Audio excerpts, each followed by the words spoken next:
Hello, আসসালামু আলাইকুম guys. আমি আজকে চাউল রান্না করব। পোলাও চাউল দিয়ে কেমন হয় আপনাদের সাথে শেয়ার করব।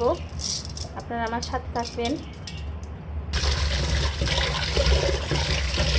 ধুয়ে নিচ্ছি এটাকে, চাউলটাকে ধুয়ে তারপরে এটাকে বসাবো।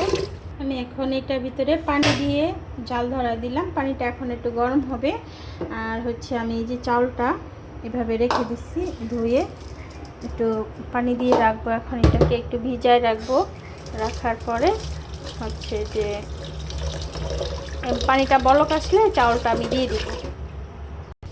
তো গ্যাস আমার পানিটা গরম হয়ে গেছে। আমি এখন দিয়ে দিচ্ছি পোলাও চাউলটা। এখন এটার ভিতরে দিয়ে জাল দিয়ে নিব। আমি পরিমাণ মতন দিয়ে দিচ্ছি লবণ। দিয়ে আমি এখন এটাকে একটু লাড়াচাড়া দিয়ে নেব, যাতে দলা দলা না হয়ে যায়। কেন এটা তো চিনি গুঁড়া পোলাও চাল, এই জন্য।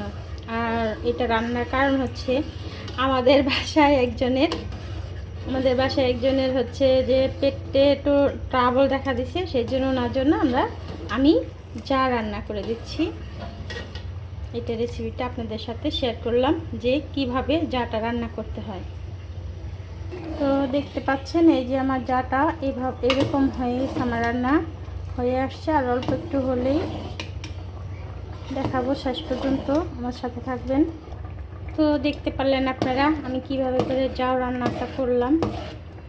এরকম করেই রান্নাটা করতে হয়।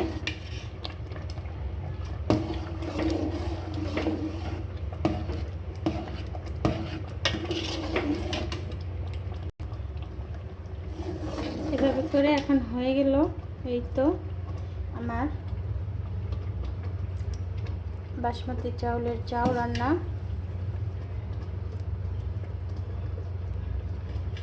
আপনাদের কেমন লাগলো? আপনাদের যদি ভালো লাগে আপনারা আমার চ্যানেলটাকে লাইক করে পাশে থাকবেন। আসসালামু আলাইকুম, থ্যাংক ইউ।